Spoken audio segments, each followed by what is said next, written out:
Well, welcome everybody. Welcome to this wonderful Conscious Cafe global presentation tonight. My name's Gina Lazen and I'm going to be your host. And if you come to us tonight as one of Pam Gregory's community and have never joined us at Conscious Cafe before, then a special welcome. You can find out more on consciousscafe.org. We're an organisation that we raise consciousness. We meet as community groups. We started in London. Judy Piatkas of the Piatkas Publishing Company started the first groups in London. We met to share ideas, to meet, to connect in community, as I say, raising consciousness. And those groups have spread. We have groups in Basel, Geneva, Canterbury, New Forest. I host one in Skipton, in the north of England. And we meet online, and here we are, particularly since COVID. We got online and we have large groups meet. And tonight, it's wonderful to welcome Pam Gregory. I have to say, one of Britain's most loved astrologers. She's very active on YouTube, regularly putting out the most incredible insights and wisdom for the new moon, the full moon, and all the planetary alignments. She's written 2 books. You Don't Really Believe in Astrology, Do You? That's an interesting title. And How to Co-Create Using the Secret Language of the Universe. And she's been a student and a practitioner and teacher of astrology for 50 years, nearly 50 years. Let's just bring that age down a bit. And what she's been sharing about this coming year is incredible. I think quantum leap and dramatic must be her favorite words. They're appearing all the time. And so I encourage you, if you're not familiar with Pam's work, to go back to her YouTube channel and watch the videos. They are full of brilliant tips and wisdom. And what Pam's been saying is we need to raise our frequency in order to handle these extraordinary times. And that's what she's going to share with us tonight. So Pam, I'm going to say, if we were in a room, we would be applauding, but we're going to wave and give you a lovely Conscious Cafe welcome. Hi everyone, love to you all. Great to see you. It's really nice actually, because I very rarely, as most of you know, do live sessions. I know this is on Zoom, but it's still kind of live, so it will be interactive, and that would be really great. And there's virtually no astrology in this tonight. I'm talking in very practical ways, because I know in the videos I'm often talking about astrology, which for many people is kind of like Hebrew. You don't follow that. It takes a lot of years of understanding that language. And also sometimes it can be quite esoteric. So tonight I'm going to be practical. I wanted to give you 10 steps really that every single person can do, that are easy, free, all of us can do to raise our frequency, because that is really vital, particularly in 2024 and moving onwards. So that's what I'm going to be doing. I just really wanted to clarify the terms consciousness, frequency, and vibration, because particularly frequency and vibration are kind of kicked around in the spiritual world as being the same thing. And in a sense, in the spiritual world, they are interchangeable. But if we take it back to the physics, they're a bit different. So firstly, just to deal with consciousness, the whole universe is one consciousness. It is one consciousness, one living divine organism, if you like. And it isn't so much that we have consciousness, we are consciousness. We are consciousness itself. We are fractals of source. And whether you speak to brilliant cosmologist, Dr. Jude Currivan, who's also quite a mystic, or whether I'm talking to Professor Robert Temple, who's an expert on plasma and the universe and the galaxies, they say very clearly, this is one consciousness, and you are expressing that consciousness and adapting it and changing it in every moment, depending on your frequency. So if I was looking at frequency and vibration in terms of physics, frequency is the rate at which energy vibrates. It can actually be measured in hertz. Whereas vibration is the intensity or the amplitude of that frequency.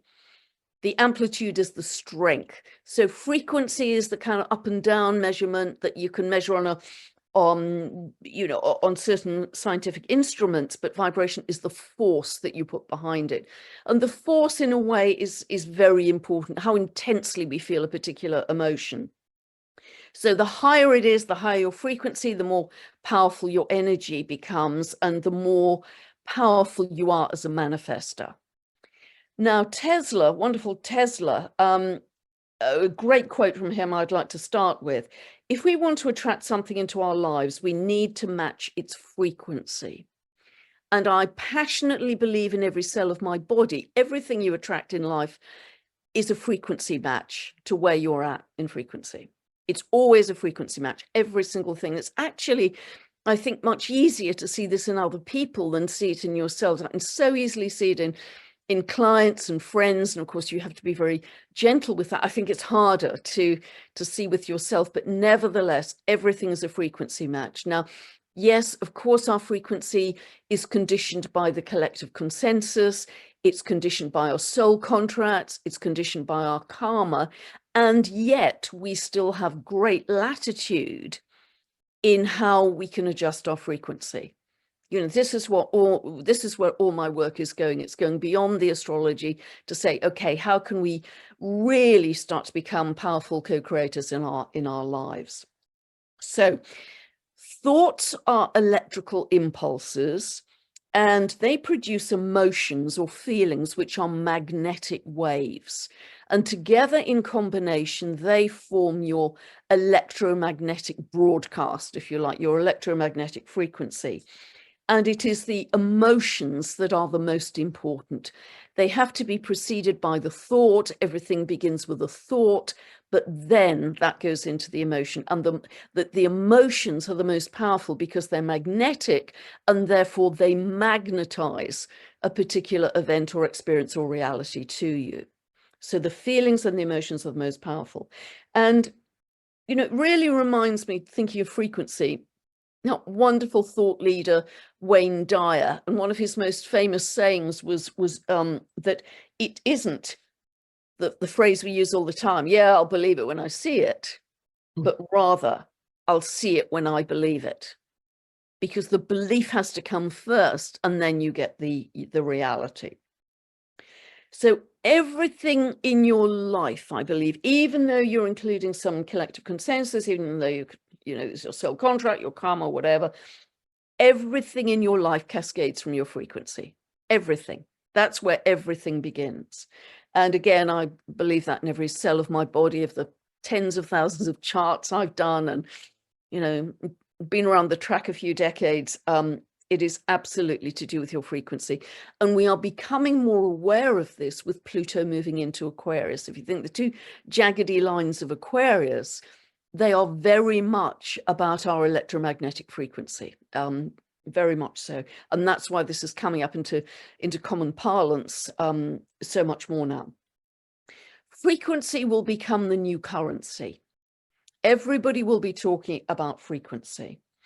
And essentially, if we look at it as a simple polarity, you will either be feeling love or fear. And those are two very different future timelines. You know, if you're feeling in fear, you know, for a start, before I even get to the 10 steps, turn off the news. Please turn off the news. Even if you think you're just watching it passively, you're actually in a kind of slightly open, receptive, and therefore easy to hypnotize state. Please turn off the news. As many of you know, I have a large plant now where my television was 4 years ago, and it's so much healthier all around. So you are either feeding in every moment, essentially the fear timeline or the love timeline, and be aware of when that's happening. I've often used the analogy of, you know, we're in the theatre now, we're at the stage in our history where the theatre scenery is collapsing and the actors are talking louder and louder so the audience won't notice that the scenery is collapsing. We are absolutely at that stage in our history now, and they will speak louder this year. They will speak louder. So we don't notice that the scenery is absolutely on the vapors and coming apart at the seams. So recognize that's what's happening. It's louder, but it's more hollow. But it is going to get louder because there's a sense of desperation out there, and I'm sure you all understand my meaning. So, but fear takes us on a very, very different future timeline, future trajectory than love. And what all my work is about now is frequency, well, astrology frequency, but encouraging people to stay on this love higher timeline, whatever is happening in the world, it doesn't matter, because what's important is your internal state of being. That's what defines everything in your reality. Okay, so step number one is to firstly recognize and accept how you are feeling in the moment right now. And even put post-it notes around your house, which I've recommended many times, in a kitchen cupboards, bathroom mirror. Recognize where you are at, because if you are going through a personal crisis, you know, you're splitting up from your partner, or loved one has died, or a pet has died, or, you know, it's a big deal right now. You can't just kind of barrel over it. You have to sit with that. You have to sit with that. You have to honor that grief process and be with it and let that move through your body. And I think that's really important. But generally, most of us aren't in that sort of extreme situation. But also thank that person. If you're in say a difficult relationship, be it with your partner, your spouse, your parent, your whoever, neighbor, boss, whoever, really recognize that. Recognize the part you've played, because it's never just 100% their fault and 0 yours, even though that would be great to think so, wouldn't it? Because we're the perfect white angel and, you know, they're pure evil. We have had a part to play in every single relationship that we are involved in. So in that situation, one thing you can certainly do is you can write that person a letter if you're not able to speak to them openly. Write that person a letter, honor your feelings with that, and then burn the letter. Release it to the universe, having got it out of your system, having expressed all your feelings in the letter. And other very helpful things to do here, we're still on step one, by the way, very helpful other things to do here are tapping. If you don't know about emotional freedom technique, you can learn it in about 5 minutes in a demo online. Really helpful to shift emotion, shift stuck energy out of the body. Everybody should have that in their toolkit. It's so simple and so easy to learn. I would say also forgive yourself for the part you played. Forgive yourself for the part you played. And yes, send them love. Send them love for being, you know, I have a very difficult neighbor, which many of you know. I constantly will soften the dynamic of that by sending her love. And it honestly does help. Send them love. And even though, you know, you might be hissing and it's the last thing you want to do, it does soften the dynamic. And I can see Jackie White is on the call. Wonderful, Jackie. Really recommend everybody has in their toolkit Ho'oponopono, the Hawaiian forgiveness prayer. I don't know if Jackie has a slightly different version. The version I use is I'm sorry, please forgive me, thank you, I love you. I'm sorry, please forgive me, thank you, I love you.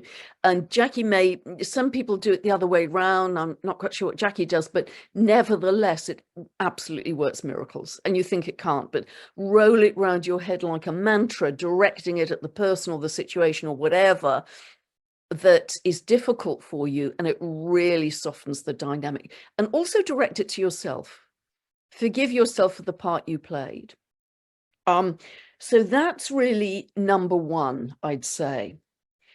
Number two, as well as checking in regularly, make a choice to be happy. Because unless you're going through a really big personal crisis, like, you know, death or separation from someone, the daily grind and grunge and awfulness of the world, you know, the hideous war and death and disease, you know, just the absolute overwhelm of what we're living through right now. It's very easy to get back into victim consciousness, which of course is what is being encouraged. You know, you stay in victim consciousness. And one of the ways you can raise your frequency and get out of victim consciousness and start to step into empowerment is recognize all through your day, you are making choices. Instead of just doing things, say, I am choosing to make a cup of tea right now. I am choosing to go out for a walk. I am choosing to call my friend. I'm choosing to do an hour's work now. And the fact you say you're choosing puts you in the seat of empowerment rather than you know, you're just being kind of buffeted through your day by more awfulness. And notice the micro decisions in your day. Should I wear the blue dress or the red dress? The tiny micro decisions. You know, what shall I do with my hair today? You know, because I have kind of toilet brush hair. So as micro decisions you make in a day, notice those, because be conscious of those. And also really, really importantly, be conscious of being conscious. Still on step 2 here. And notice when you go unconscious.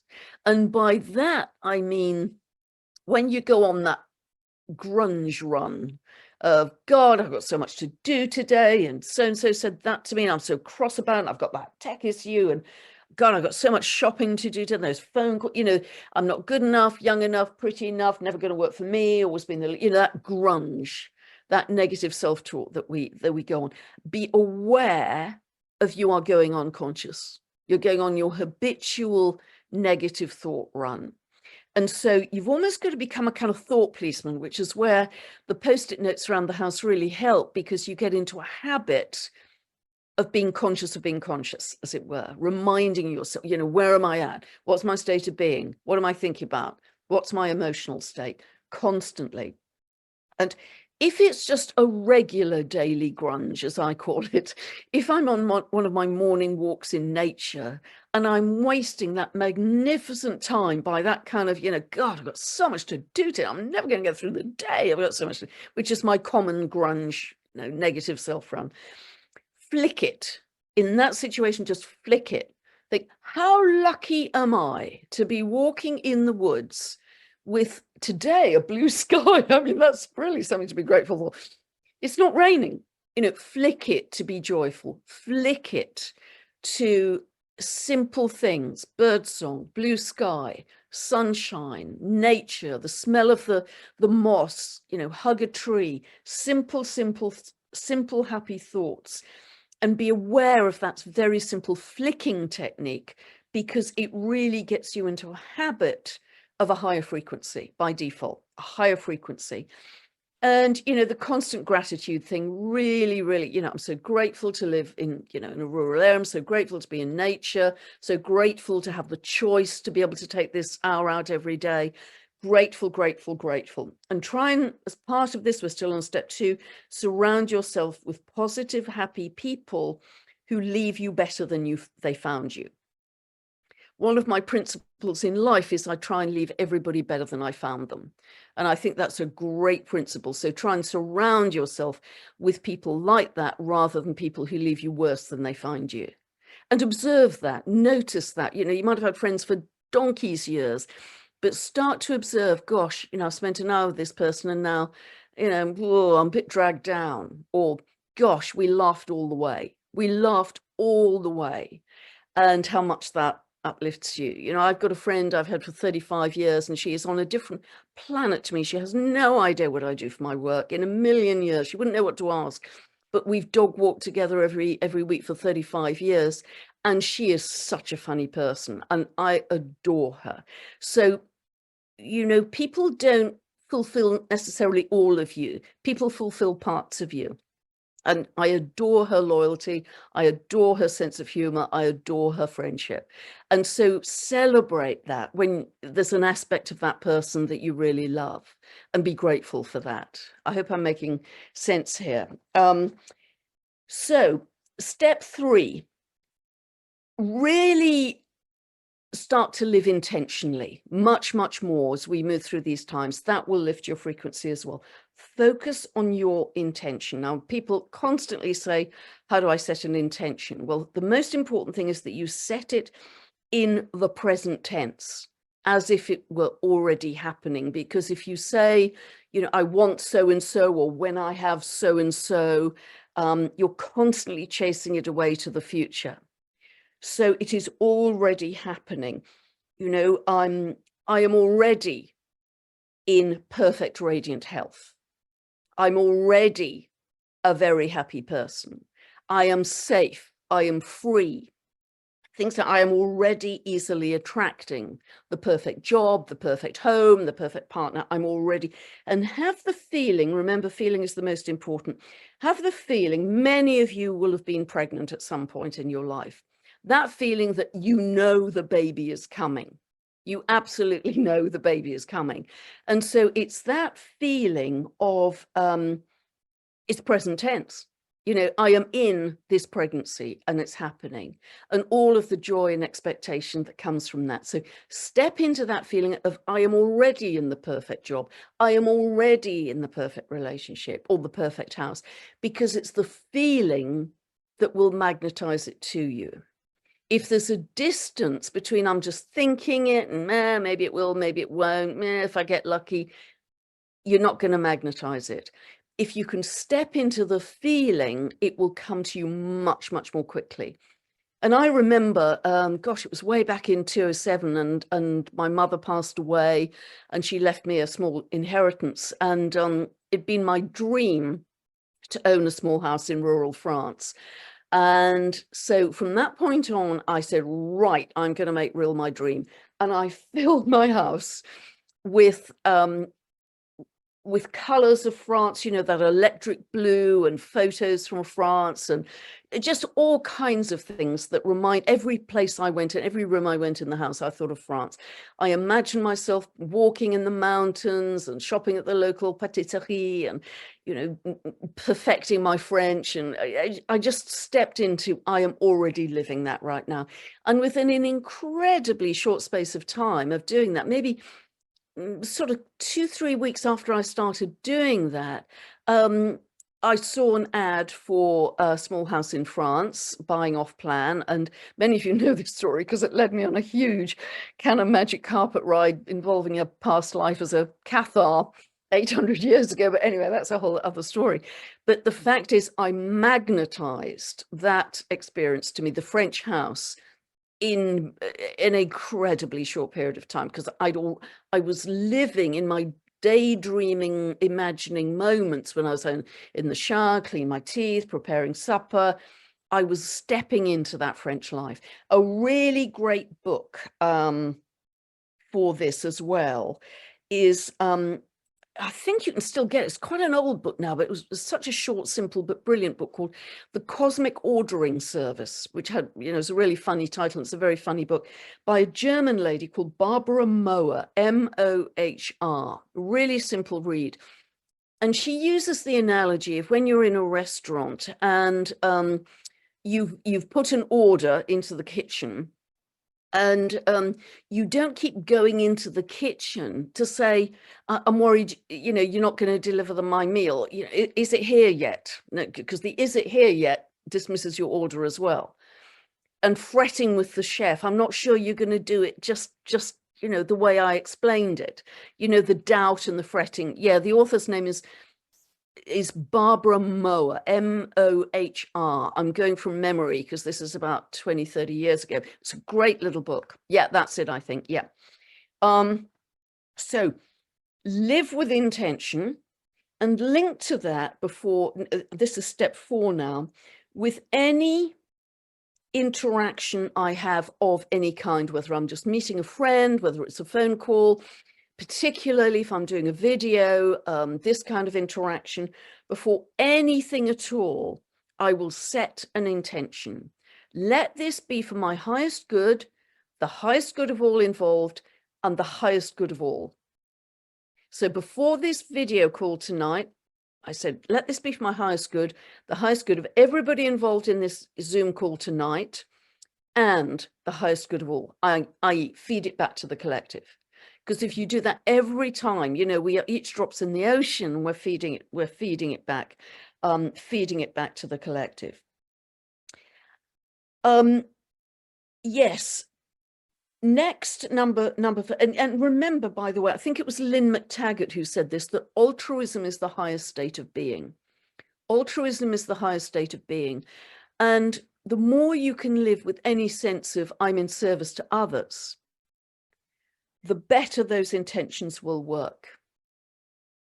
You know, if you're not just doing it to make a profit for you, because we're moving out of those old Capricorn days now, and moving into Aquarian days, when whatever you're doing can help others, then it works even better.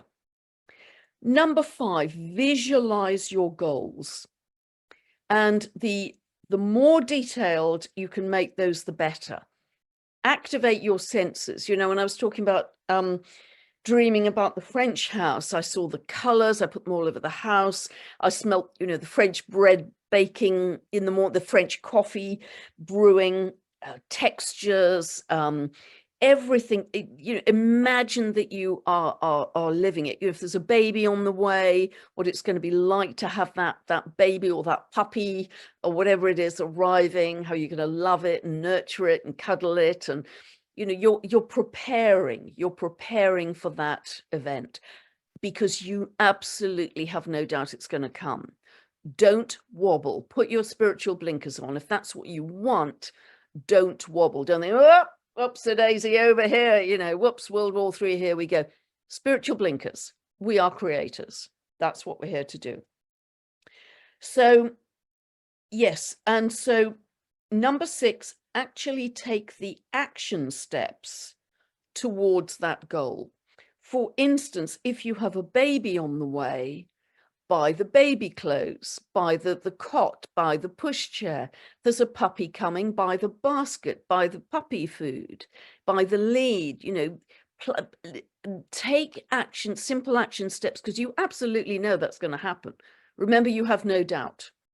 All of this is raising your frequency because you're following through the practical steps of, this is going to get me to the place I want to be. So each of these steps I'm outlining is raising your frequency, because you're not wobbling, you're creating. Remember, tomorrow is invisible. We're creating it.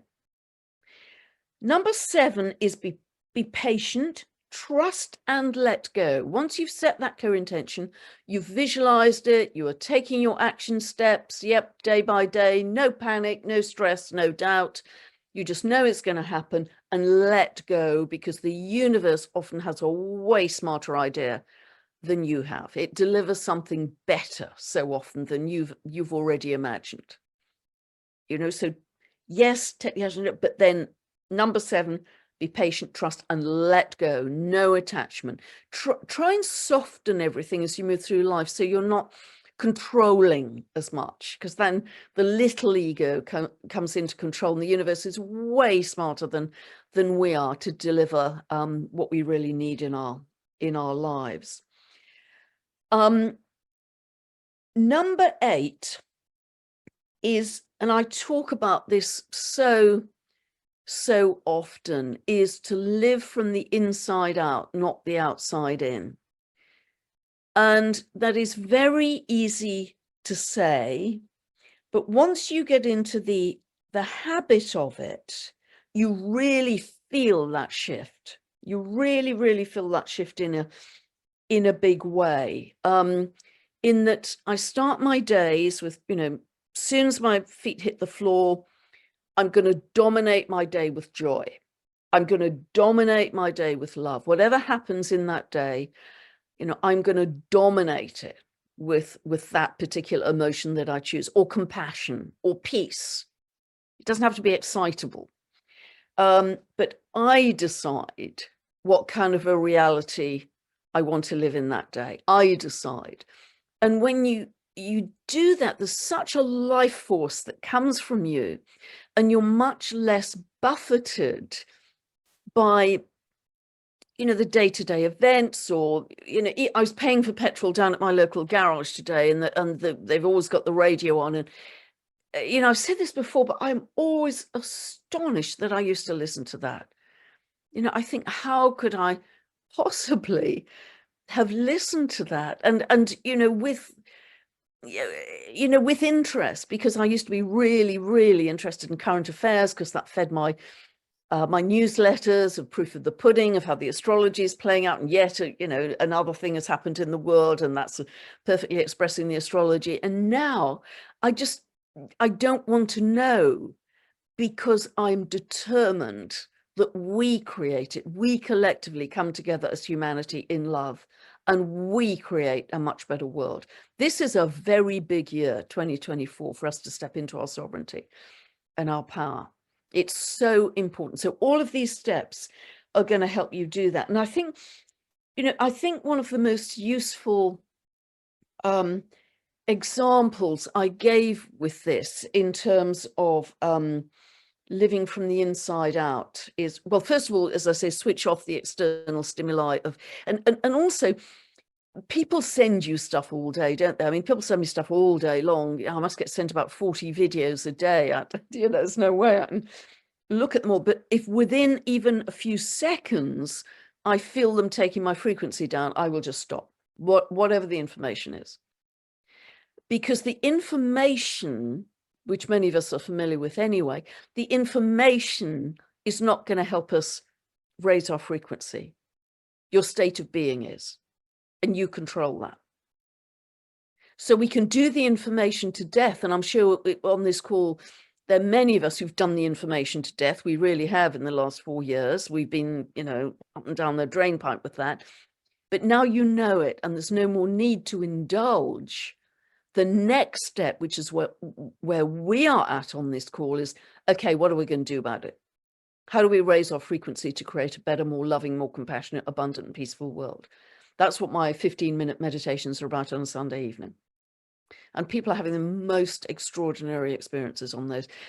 Some people, and there's telepathy going on. Some people are singing, the Sufi dancers spinning and creating a light that spins and encircles the whole earth. Someone last Sunday, and other people reported this too, and she was in floods of tears, actually. She said she cried all the way through the meditation, that as she started off, other people were joining her, the animals were joining her, the birds were joining her, going over mountains. I'm so goosebumpy now, over mountains and rivers, and they were just, and the whole of creation were joining her in love, in this, she called it an army of love.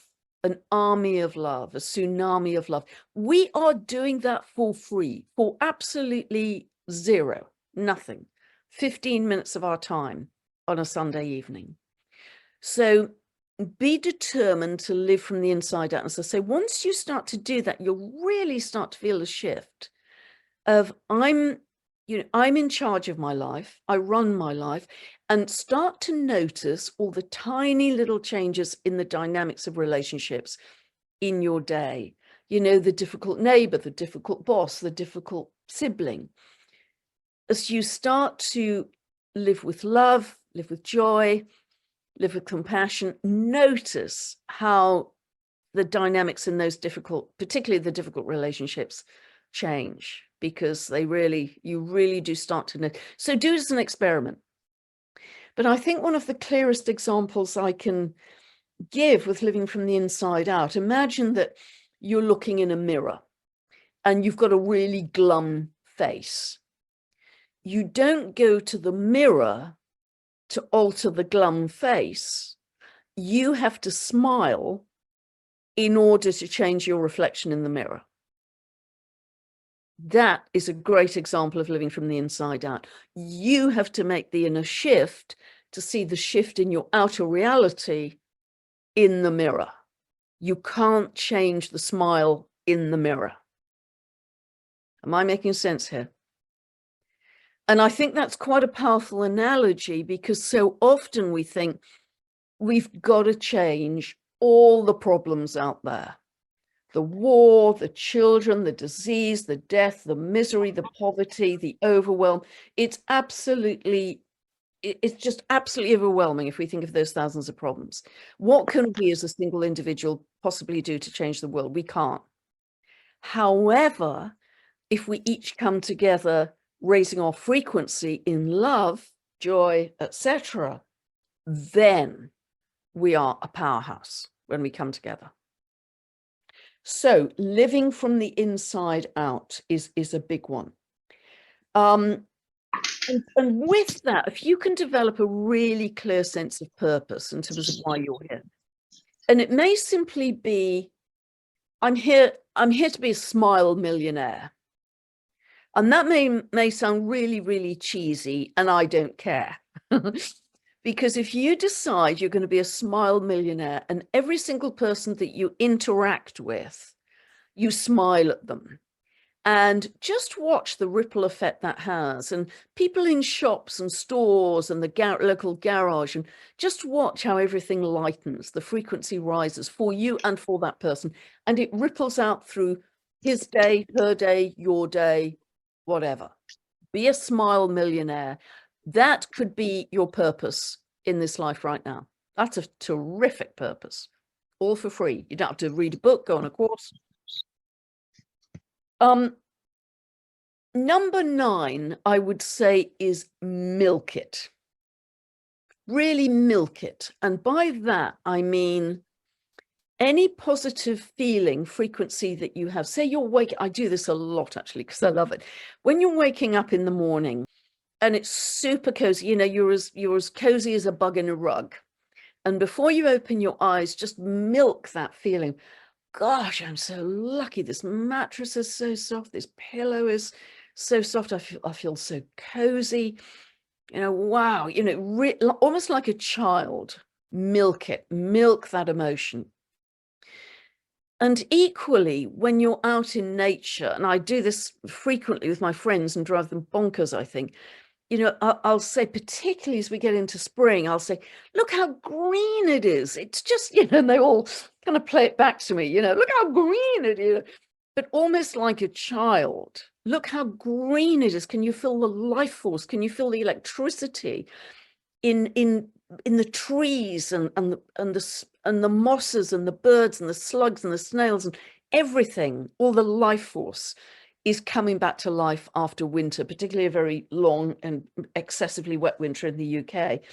So have that feeling of awe, have that feeling of wow when you're in nature, and milk those simple feelings, really simple feelings of, wow, this is so beautiful. It's so warm, it's so cozy if you're still in bed, or it's so beautiful, it's so exciting, it's so vibrant, all this new life starting to happen. And feel excited with nature. And also, I think sort of blend with nature. Blend with nature. So you try and soften your perception so you are at one with nature, rather than, you know, I'm an observer watching this. This is very Lemurian, I think, that you are just, you know, you soften so you're just blending with the feeling of all of that, because we are nature. You know, we're part of, we can't separate ourselves. You probably are aware that in 1953, there was a chap called Professor Schumann, and he decided to do an experiment where he took a group of volunteer students and put them in a lead bunker. And what the lead bunker did was to completely insulate them from the energy frequencies of the earth. And as many of you will know, the earth has a very powerful electromagnetic frequency. It's called the heartbeat of the earth, the Schumann resonance, it's now called after Professor Schumann. It's normally 7.83 hertz. And when you are in relaxed, contented, creative, you know, good state mode, your frequency is 7.83 hertz. You completely match the earth. That's why bare feet on the grass is so great, because you are, the earth is helping you come to that happy alpha, you know, contented, healthy default state of 7.83 hertz. And by the way, just, you know, as a tangent, if you haven't checked out what bare feet on the grass on the earth does for you, I've talked about it many times. Go to groundology.com, groundology.co.uk, and just look at the information on there, where they've taken blood from an average person and put it under the microscope, and it's often very clumpy and unhealthy. Person sits with their feet on the grass for 45 minutes, and then they take a blood sample again. The blood is completely different. It's much more fluid, it's much more viscous, much more healthy. Yeah, that's earthing, same thing. Earthing, grounding, exactly the same thing. So the physiological effect. And this affects many different biomarkers in your body. Of your cortisol levels, it boosts your immune system, as well as changing a lot of your blood markers as well. So just doing that helps you to change your physiology, increase your frequency, but get this feeling of I'm one with nature. Remember the circadian rhythms. You know, we go to sleep based on that, and we wake up based on the circadian rhythm. Anyway, back to Professor Schumann and the lead bunker. The volunteer students were continually being marked for their health by doctors. And within about 2 or 3 days, quite a short time, they started to become physically and mentally very unwell, very agitated, very anxious, physiologically they weren't well. And so what Professor Schumann did, unbeknown to the volunteer students, was he had a device which reintroduced 7.83 hertz, the Schumann resonance, back into the bunker. And within hours, all of the students got back to normal with their health, their mental health, their physical health. He didn't even tell them he was doing that. So from that point on, that heartbeat of the earth became known as the Schumann resonance, based on Professor Schumann's work. So connecting with nature, and particularly grounding, earthing, same thing, different word, bare feet on the grass, bare feet on the earth as often as you can. Don't wear shoes because rubber insulates. What a good invention that was. That will really help you get this sense of blending with the earth and being at one with all of it. Number 10 is really, really, really simple. But I wanted to make all of these steps so practical, so easy that every single person could do them every day. So number 10 is just a list of things we can do in any moment to raise our frequency. Dancing, singing, toning, chanting, laughing, hugging a loved one, spouse, pet, child, parent, tree, hugging something, being determined to find joy in every day. Because we've lived through exceptionally challenging times in the last 4 years, and it would have been very easy, and I think many of us did initially, to dip into gloom and doom. But this is not a dress rehearsal, because this is our life. You know, we can't allow that to happen. We still have to find a way to find joy every day. And if we do, we're not only helping ourselves and everybody we interact with, we are also feeding back to the collective. It's one of the best possible things we can do to feed our drop in the ocean back to the collective and raise the collective frequency too. And I mentioned this in a recent video I did. I think I called it Another Ramble, the power of the invisible. But there is so much evidence now at what raising your frequency does. Look at Lynn McTaggart's work, particularly. I think she's the absolute queen of intention. I refer to her many times. On her website, she actually has a page called Evidence, where she has the evidence of frequency, setting intentions, group meditations, etc. She's one of the key places to go to. Dr. Joe Dispenza's work I could talk about for hours in terms of when you raise your frequency, how you literally, and I've witnessed this many, many times. I've been in about 14 advanced workshops and just witnessed miracle after miracle. When people are able to raise their frequency by going into a long, sort of 3 to 4 hour meditation, and yes, it wasn't the first time, they've had some practice with that, but literally genetic conditions, terminal conditions, paralysis, before your very eyes start to happen. It is just phenomenal, because when you raise your frequency, not only are you altering the biochemistry of every cell in your body, as Dr. Bruce Lipton says, and he talks a great deal about this too, you are rewriting yourself back to the blueprint. You are rewriting yourself back to the blueprint. So frequency does all of these things. Now, and also remember on the opposite side, that whatever you are, whatever we resist persists. So the more we resist a situation, the stronger it becomes. And so, I've talked about this a lot in my videos, and people give me a hard time about it because they say, yeah, but what about? Well, what we have to do, I'm with Buckminster Fuller, because he said, I really am, because he said that we don't fight against what is if the what is not what we want. We create something so much better that the what is becomes irrelevant, just irrelevant, because everybody starts to think, hey, that looks way better over there. I'm going to have some of that. I'm not going to stay in this misery.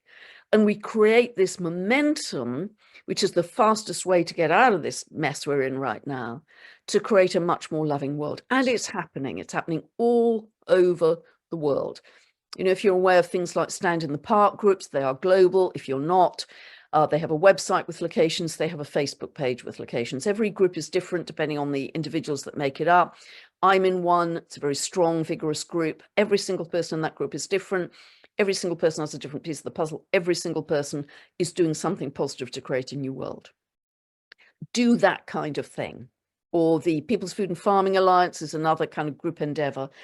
But if we just keep on fighting, essentially within the same system, we are energizing what we don't want. And so, I once said in a video about hashtag starve out the scary, love in the good. And that is really very closely following how quantum physics works. Again, the Buckminster Fuller, what we do is pour all of our energy into creation of something amazing. And people follow, the momentum builds. Because if we keep fighting what is, we have gone around that hamster wheel for hundreds and thousands and thousands and thousands and thousands of years. So that's why I personally feel it's so important to go beyond and create something very, very different, because our reality is so much more malleable than we believe. I don't know if you saw in a video I referenced a brilliant TED talk, and if you haven't seen it, I strongly recommend that everybody in the world sees it. It's an old TED talk now. It was by a lady called Jill Bolte Taylor, B-O-L-T-E, B for Bertie. And she was a brain specialist, ironically, and she had a stroke on the left side of her brain. So only the right side of her brain was operating. And in this kind of 20-minute TED talk, she tells the story of what it's like just to live in your right brain. Recognizing she understood what was happening. She understood because she initially said, wow, this is really cool. I'm having a stroke. She's just, incredible. But she understood the power of our right brains in creating the power of the invisible. And we have always in our lives created from the invisible. Everybody always has for all eternity. We just haven't recognized it until these very tough last 4 years, when we've started to think, do you know what, this isn't working so well for me. We've got to create something different. So what is the fastest, most efficient, most free, most easy way that we can do that? And that's exactly what I hope I'm talking about this evening, because everything manifests from the invisible. And again, I've mentioned this before, but if you fly through your body with a camera, taking photographs all the time as you go, you only have 0.0000001% matter. Your solidity is an illusion. So that's after the dot, there's 6 zeros and a 1. So, and that's kind of crazy, but Jill Bolte Taylor, in her experience of the stroke, explains that, tells that story of how that felt.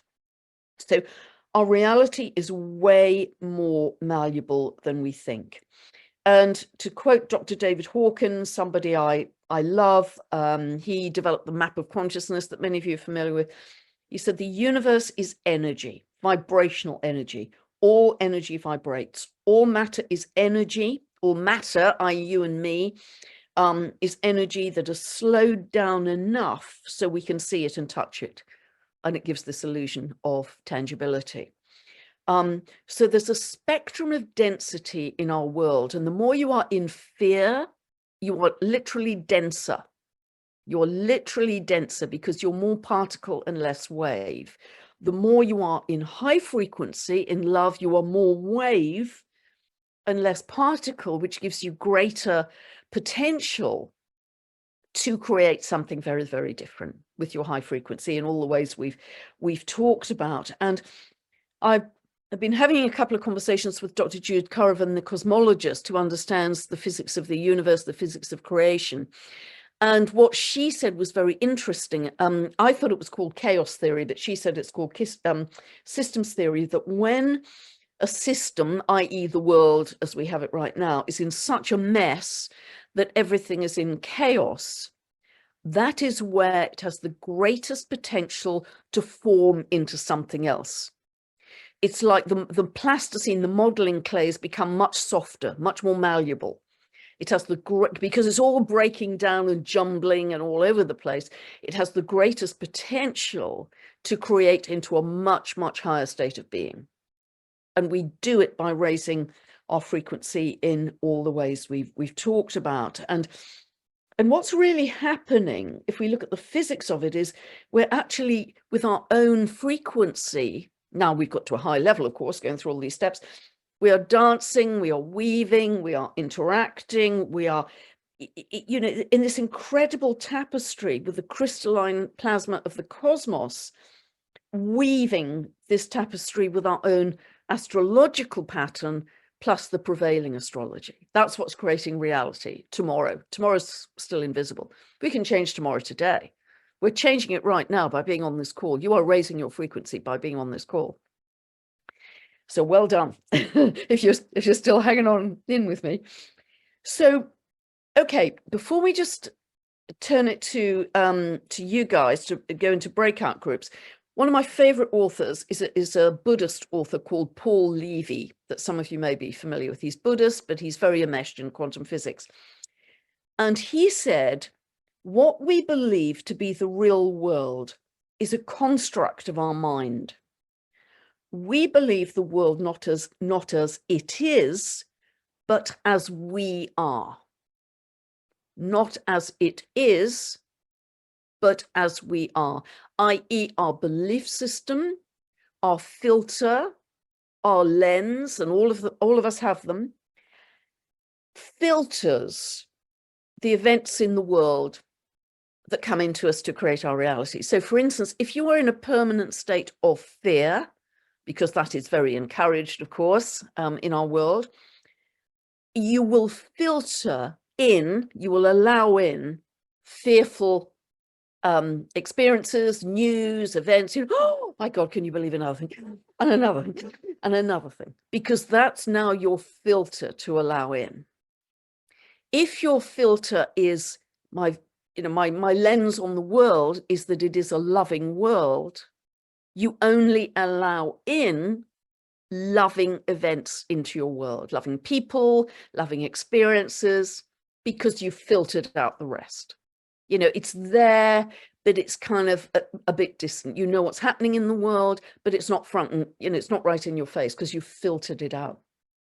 So as we go into breakout groups, I'd like you to really, really be honest with yourselves and say, what is your filter or lens on the world? If you're really honest, because this is going to help you raise your frequency once you recognize this.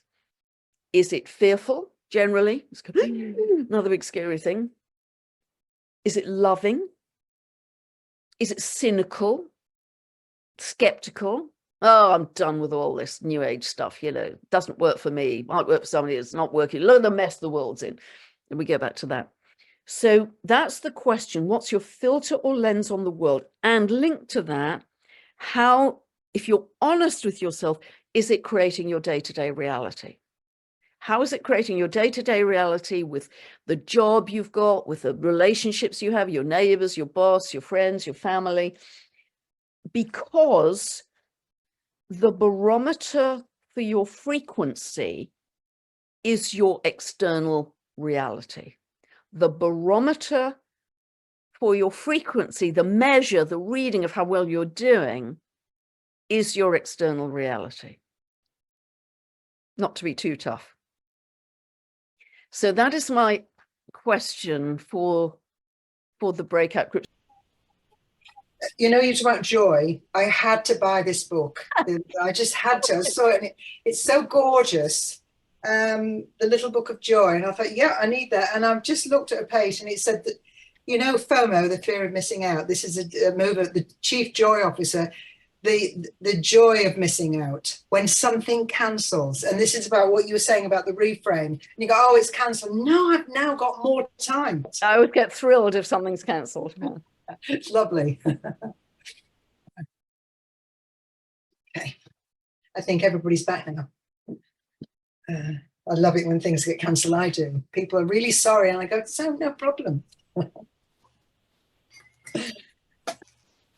I don't think there are any rooms still open. I think we're all back. So I think you're safe to move forward.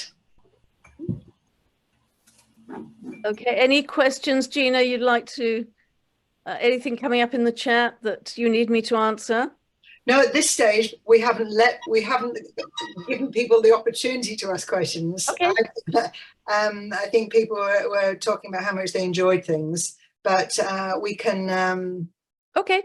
We can give people the opportunity. You can give a framework for how you might want to yeah, well, question. Let me just say a few more things, and then maybe let's open it up for any questions at all. So yeah, you know, just remember, and you know, this is often said, but you've really got to step into it, that if you want to see more peace in your reality, you have to feel peace in yourself first. If you want to see more love in your reality, feel more love in yourself first. And once you get into the habit of it, it's very interesting. There's a brilliant book, again, I'd recommend people read, quite an old book again, called Molecules of Emotion by Candace Pert, C-A-N-D-A-C-E, Pert. And she was a neurobiologist, I think, but she broke new ground with this book, and I think she won a major prize for it. Certainly, her work is very recognized in the work of physics, because what she discovered is that every single emotion has a specific neuropeptide attached to it in the body. Yeah, she was in the movie What the Bleep, absolutely. You know, jealousy has a specific neuropeptide, anger, hate, regret, you know, every tiny emotion has a very specific neuropeptide. And because we can get stuck in certain emotions, we unconsciously become addicted to that particular neuropeptide, and we don't even realize it. And what happens is, let's say it's regret. Let's say, you know, all of my life has been one big regret, you know, the whole thing's been a failure. So because we get addicted to that particular neuropeptide, it operates in a feedback loop, so that a bigger and bigger percentage of our neural network becomes addicted to that neuropeptide of regret. So unless you catch it, there's an automatic, unconscious, repeating, building, cumulative process of, I regret everything in my life. Am I being clear here? Am I making sense? Mm-hmm. So every specific neuropeptide has a specific, every emotion has a specific neuropeptide. And that's really worth knowing, because if you're in fear and you watch the news every night, then a bigger and bigger percentage of your neural network is predisposed to just suck up that fear. And that's why you've got to kind of cut it out of your reality and say, no, I am going to take control, and I'm going to live in love. And gradually, you will shift the chemistry of your brain, literally, from fear to love. But inevitably, we're well aware there are two big, broad timelines ahead of us. And there is a bifurcation, there is a split right now. So you are either in fear, you're following a timeline that I think is much more technological, much more synthetic. But if you're in love, we are actually creating higher and higher timelines all the time that have never been known on this earth before. There's more light on this earth than we have ever had before. And this is really exciting for where we're going. And once we can shift from being reactive, as we've been all our lives, because we've been taught, dare I even say programmed to be so, we become proactive, then the whole game changes. You change your focus, you change the game. And so once we really get a grip of this and know all of the things that are operating in our favor, like Rory Duff's work, that by the end of 2024, all of the Earth's energy lines are going to come into harmony for another 200 years of peace. It's the end of the Kali Yuga cycle, the age of Kali Yuga, where we start to move up back towards the golden age. If you heard my Aries equinox video, it's very exciting that it links with some of the work of Greg Braden, that it appears that we are in the process of reactivating our 24th chromosome for the first time in 200,000 years. And that 24th chromosome is the one that is connected to the stars, the one that is connected to our multidimensionality, the one that is connected to our Lemurian lifetime. And so there is so much, whether you look at the astrology that I bang on about all the time, the astronomy, the cosmology, the Kali Yuga cycle, the energy lines of the earth, the photon belt, the ingredients for our evolution of the solar flares, the 24th chromosome being reactivated, you know, whichever slice of the pie you look at it, there is so much helping us on this, in this world. So such a wave of evolutionary process and purpose happening for us, that we just have to ride that wave. We just have to allow and be open and be in a state of love, and it will carry us forward. And the more we can link with like-minded people, and particularly coming together in things like meditations, because they magnify the group energy, we are living in a very exciting time. But just stay away from fear. Whatever you do, stay away from fear. However big and scary, you know, little green men are arriving, you know, World War III, stay away from fear. How do you even know that's true? How do you even know any of that's true? Mm. Believe in yourself, believe in us as a community, us as a collective, and we are really in the process of changing the world. And we have done it on this call tonight. We have raised our frequency. Mm. I'm going to pass some questions to you, Pam. Yep. The lines maybe. Did I understand correctly that our emotions, feelings determine the strength of our vibration? Yes, absolutely, 100%. Yeah. A question about pets. Can we influence our pets with, say, living intentionally? Can I say mantras for my dog's health, for example, or other people and family? Yeah, absolutely. Absolutely. And your dog will pick up on your energy like lightning. We know they do. We know if you're sad, they instantly know and come comfort you. So yes, in fact, we infect every living being with our energy, whether we're aware of it or not. There's actually an instrument called a magnetoencephalograph, and it measures your frequency outside your brain. Outside your brain. That is proof that we are broadcasting our frequency. We are infecting everybody around us. It isn't just in our heads. So we have a spiritual responsibility, because we are infecting everybody and every living being, dog, cat, horse, that we are coming into contact with, as well as feeding back to the collective. Well, I could remind us. Okay, the question here.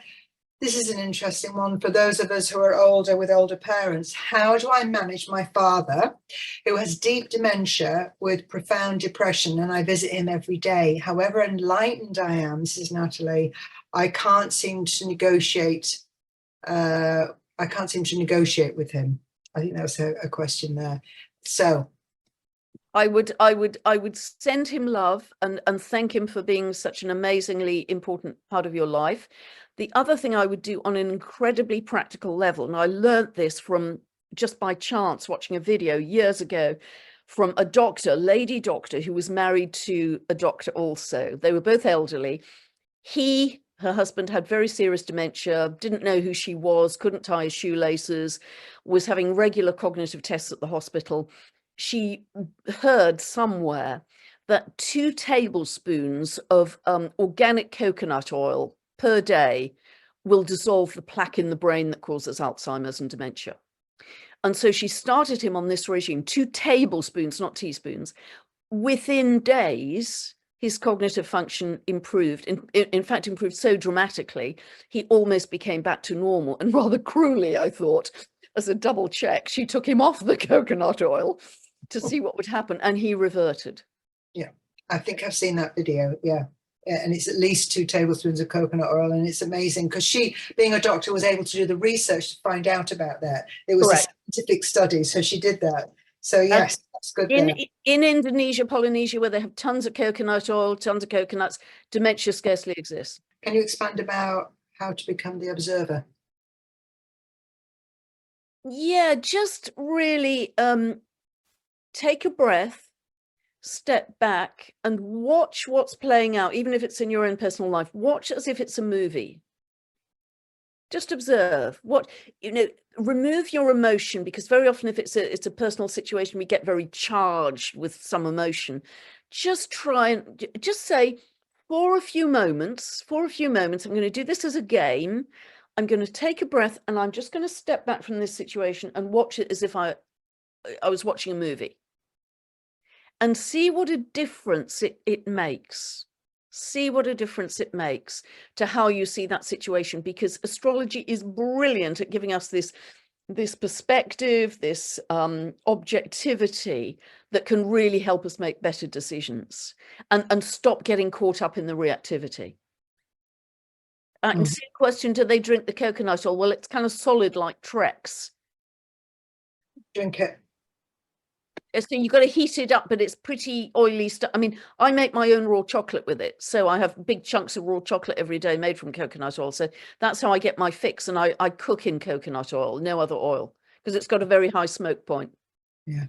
I think even if you just pour it on your vegetables, unfried coconut oil, however imbibed, can our stuff be projected onto our animals and they take on an illness or injury on our behalf?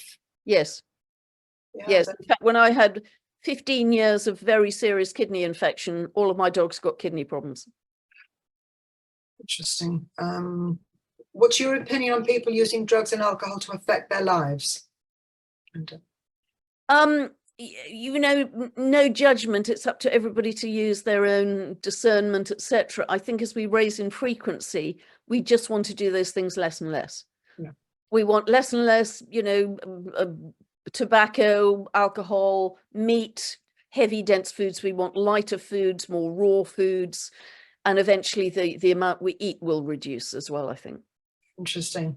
Will children in the future be born with the 24th chromosome already activated?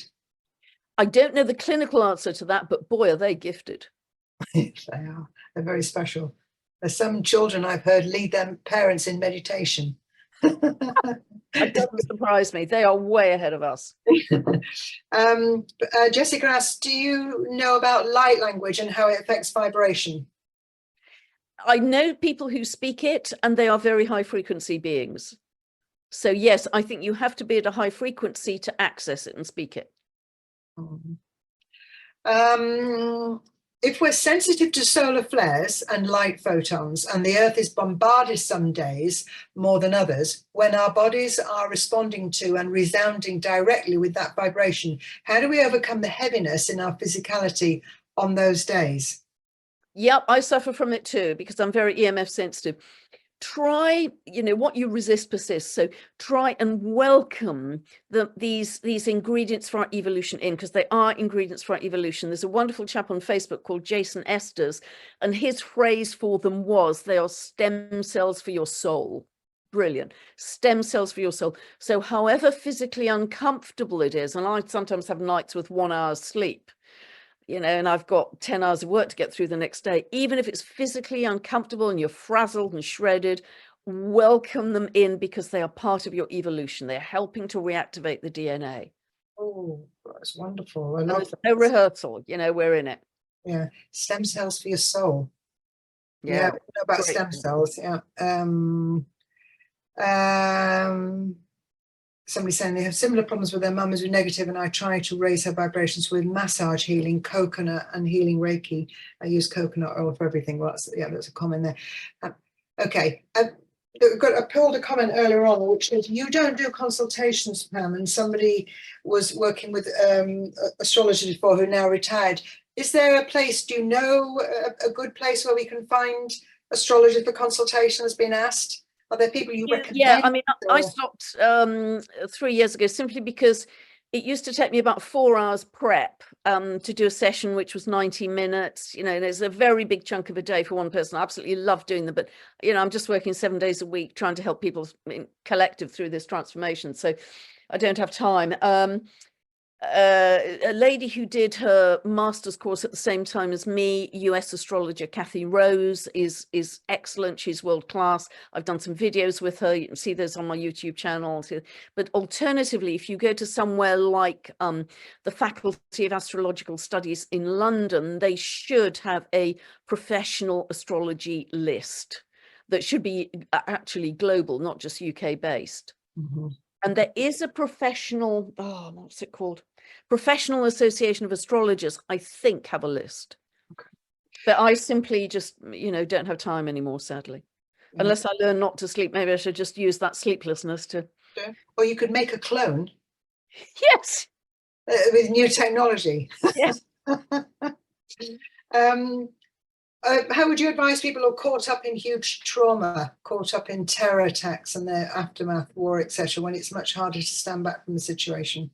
Horrific. I mean, just absolutely horrific. Somebody's mentioned Heather Insworth, my very good friend. She's stepping back from client work as well. That's why I didn't mention her. She, you know, she's got the same problem as I have. Absolutely horrific. And it's hard to know what to say about that because anything would sound trivial. But I think, you know, once they can be rescued from that situation, and again, the sooner we end the wars by creating a better world, the faster that's going to happen, is they are just absolutely immersed in love until they heal. By people who are very skilled and know how to handle that with PTSD, etc.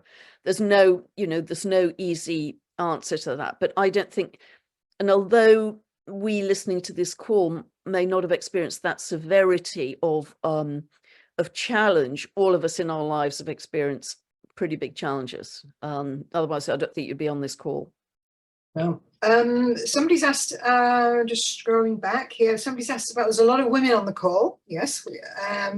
How do we help raise the masculine to the same frequency? Yeah, I think just talk to your partners, your friends, your brothers, and do it quite lightly to plant a seed. You know, you might just plant seeds by saying, do you ever think about XYZ? Or isn't it interesting that? And just, I've got a good friend who's on a different planet to me, and I just constantly sort of plant seeds, you know, don't you think that doesn't quite ring true? And what do you think about that? But isn't this wonderful over here? And what do you think about that? I kind of pose very simple questions to get him to think about the difficult stuff in the world, but also about the wonderful stuff. And actually, bless him, even though he's nailed onto a different timeline, I think even he is shifting now. Mm-hmm. Somebody asked an astrology question about the meaning of Laniakea supercluster, Laniakea. Yeah, the Lanaka supercluster. Yeah, I don't know a lot about it. It's a massive sort of super galaxy. It's in deep, deep space. And I personally don't know very much about it. I mean, all the planets I work with are not part of that. So that's certainly for me yet to be discovered in terms of its meaning. I mean, sometimes the best person to go to with this leading edge astrology, astrologically, is a chap called Philip Sedgwick, Sedgwick. He does very esoteric, way out there, obscure research on what's coming up in terms of new discoveries. And but I personally don't have any information on the on that supercluster at this point. Somebody says that they're training to be a homeopath, and I'm starting to have clients with supervision. Some of the cases are so upsetting, it's hard not to get drawn into their energy. Can you offer any advice? Yes, I think what I do before every session, apart from setting the intention, how is good for myself and for the client, is put yourself in a bubble of light and see that bubble of light as having a kind of mirror edge to it all the way around. And so you are still completely visible. You can see the client, they can see you, you can communicate, but you have a kind of boundary and you're in a bubble of light, and that can really help to protect you from absorbing too much, because when we're empaths, yes, we can very easily absorb. Yes, and I suppose if you're training, you're going to be more susceptible because you haven't got the practice of doing that one-on-one with people yet, have you? So yes, good to bring that to attention. How can you find rising sign if you don't know the time you're born? You can't. You need the time to get the rising sign. Find a good dowser to give you the time, and then get a competent astrologer to check it out by specific dates and events in your past, this life. If a person's moon is in Aries, how can they soothe the tendency to spot danger and be on alert when this quality seems to be amplified by this astrological situation? Yeah, it isn't just that the moon in Aries does that. It's usually tracking back to childhood where you had to be on alert. There was some hostility in the early childhood environment that programmed you into that hypersensitivity around any hostile situation. So it isn't just the moon in Aries, but again, I'd cultivate this eagle's perch stance. If anything's coming up, take a breath, step back, be objective, watch it like it's a movie before you react, because moon in Aries can be very impulsive, very reactive, very, jumping in too quickly. So give yourself that pause with the breath. Jackie White's saying, when I posted a wish for March of love, joy and abundance, a well-known author put a comment, this will be a month no one in the world will ever forget. Do you agree with that, Pam? Well, we're certainly building into it. Yeah, we're certainly building into it. Second half of March and April. I never know the events. I can describe the quality of energy and the timing and go back to historical cycles, what happened last time, but this is an incredibly powerful period. Second half of March and April are incredibly powerful in terms of truth coming to light, unexpected events, seismic activity. I mean, I've got a whole video, in fact, 2 videos on this. So I cannot identify the event, but yes, I think we are going to see by the end of this year a completely different world from the world we're in right now. And late March, April are one of the peak times for that to happen. Which is Easter. Right through that period. Easter hits on like the 31st of March. So specifically, I know we've got all these tips. What should we do in that period? How should we brace ourselves? Should we be more proactive, more inner work? I wouldn't brace. I would be in love and peace and grounding, stillness, drop into stillness. So when these events happen, whatever they are, although you may see them happening in the world, you are less likely to be personally directly affected by them. There's a sense of bubble wrapping. If you drop into stillness, drop into peace. Well, a lot of the comments here are just saying how wonderful this has been. I think we've run out of questions, but it has been wonderful. And much to think about and much to feel. Absolutely. So yeah, I hope it helped, because I rarely do these really kind of practical live things, so I hope it was a bit different tonight and helpful. It was wonderful, and we'll send the comments to you, and everybody has really enjoyed it and said it's fabulous. So yes, here we are, grateful and fabulous. Yes, you are fabulous. We're very grateful. Thank you, Pam. Loved it. Lots of love to everybody.